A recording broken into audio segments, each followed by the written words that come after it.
Good morning po sa ating lahat. So, yan, galing po ako sa labas at darating ko lang. Pero kahapon po hindi ako nakapag-vlog. Hindi po ako nakapag-record o nakapaggawa ng video. And I decided to do it now. Okay?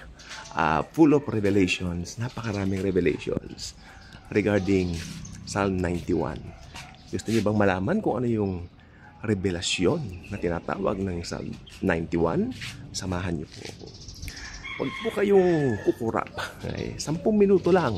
Kasi ang gamit ko pong app dito ay TikTok app. No? At napakaganda. 10 minutes eksakto. Makikita mo habang nire-record mo kung ilan na lang yung oras mo. Time left out, maganon. Maganda. So, ayan. So, Psalm 91, ito po ba ay familiar po kayo? Ang dami pong revelation dito. Huwag mong sasabihin na, ay, alam ko na yan. Uy, ganito yan. Uy, ganon. Hindi. Bawat araw may mga revelasyon ng Diyos. Si Jesus Christ ang Diyos na nagre-reveal sa atin ng mga Psalm 91, mga Proverbs, mga ganyan. Dahil alam niyo, pag sa Old Testament, yan po ay mga katotohanan ni Jesus. Hindi pa po siya nagkakatawang tao when the prophets of old wrote all of it in order for us to grasp the meaning, okay, or the glory of the Savior, the Lord Jesus Himself. At ngayon po, natapos sa lahat ni Jesus yan at mag-umpisa na po tayo kung ano pong didadal ko dito. Tara na, no? Ang Psalm 91 po ay napakagandang katotohanan for us to... Ay, ba't dito ako nagpunta doon pala? Kasi ano ko yung Bible ko pala. Ano ba yan? Okay, so, yeah. Lakad tayong konti. Nalibang ako.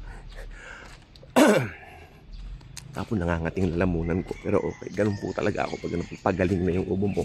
Pero okay naman po lumalabas na yung mga plema natin. Okay? So, Psalm 91. Ay, ilabas yung mga Bibles po ninyo, mga apps ninyo, Bible apps. Bahala kayo kung anong meron kayong format. Importante yung Word of God na yun sa inyo. Tayo po yung mag-aralan tungkol kay Jesus. Ang buong Biblia ay si Jesus. In the beginning was the Word, and the Word was with God, and the Word was God. At just the proper time, at just the right time, naging tao siya. Katawang tao. Ang Diyos ay nagkatawang tao upang tubusin ang buong mundo.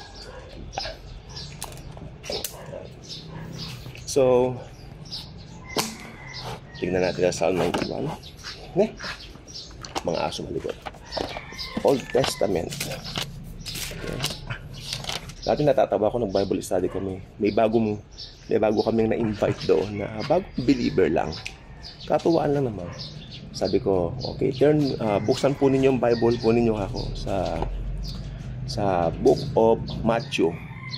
Hinahanap niya sa Old Testament. Nagkaroon kami ng konting tawanan. Pero alam nyo, pag gano'n, wag pala natin tatawanan. Correct po natin, inaway natin. Natawa rin po siya. Siguro, humor na rin yun para maging masaya yung Bible study namin. So ito Psalm 91, babasahin ko lang po siya. Yun ang balak kong gawin ngayon. To read it all, lahat, no? Psalm 91. Whoever dwells in the shelter of the Most High will rest in the shadow of the Almighty.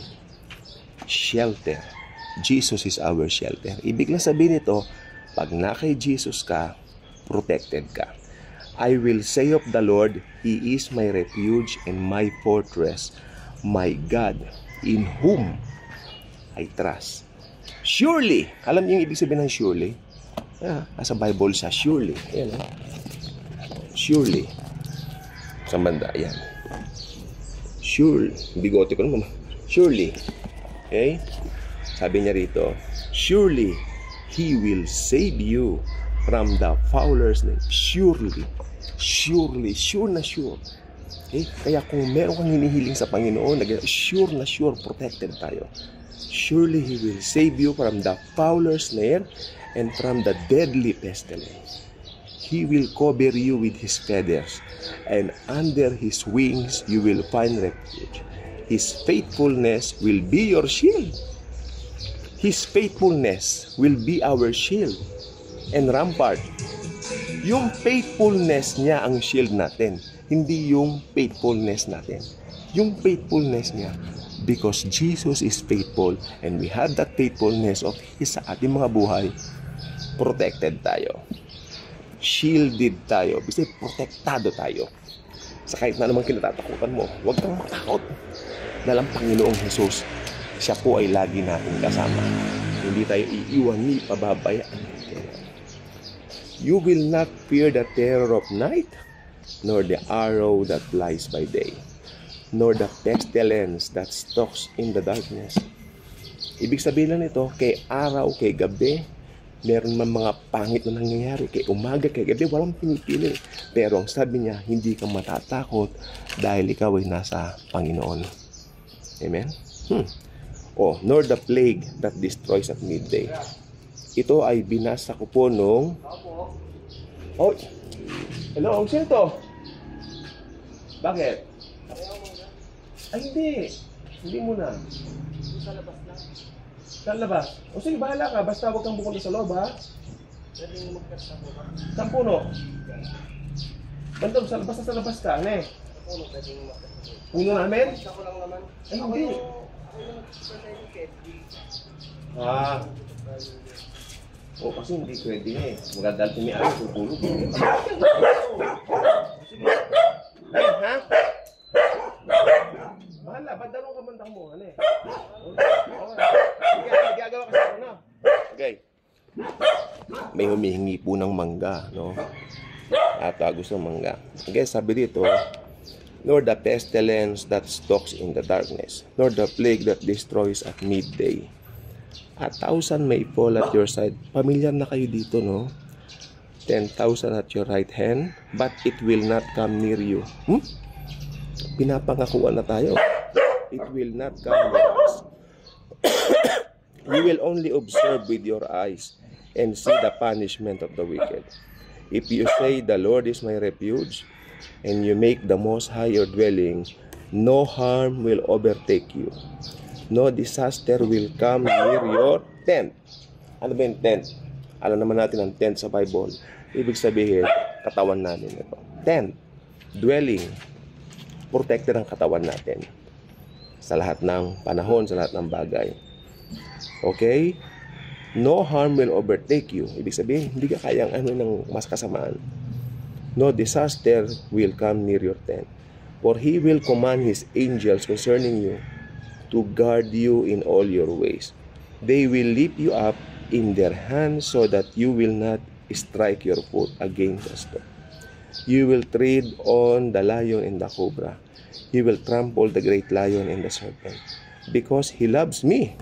Yan says the Lord. Noong araw kasi, nakadepende sa pagmamahal mo kay Lord. Pero ngayon baligtad na. Yung pagmamahal na ni Lord, doon tayo nakadepende. Old Testament pa rin to. Pero yung idea at yung truth, nandoon yung protection. You will tread on the lion and the cobra. You will trample the great lion, parang si Samson, and the serpent. Because He loves me, says the Lord, I will rescue him. Wala pang masyadong revelation ng grace. Dito, I will protect him for he acknowledges my name. He will call on me and I will answer him. Gusto ko to. I will be with him in trouble. I will deliver him and honor him. With long life to. Nung gustong mabuhay na mahaba. With long life, I will satisfy him. Sino ang sasatisfy niya? Lahat ng believers niya. Isasatisfy niya ng long life and show him my salvation. Kaya dapat alam natin kung kanino natin iaangkla ang pananampalataya natin. Hindi sa situation natin, hindi sa mga pinagdadaanan natin, kundi kay Jesus na nagmamahal sa atin at nag-alay ng buhay para sa atin. Kaya dapat rest assured tayo, mahal niya tayo at hindi niya tayo iiwan ni pababayaan kahit kailan. So again, maraming pong salamat sa panunood po ninyo. Naway hindi lang kayo nanood, naway sa pagbabasa ko nitong Psalm 91 na ito, nakuha niyo yung sustansya na gustong sabihin ng banal na kasulatan sa atin. Ito ay ang katiyakan ng proteksyon natin sa mahal na Panginoong Jesucristo. Jesus loves us at ang proteksyon niya ay laging nasa atin na kanyang mga mananampal. Salamat po and God bless sa ating lahat. Thank you po.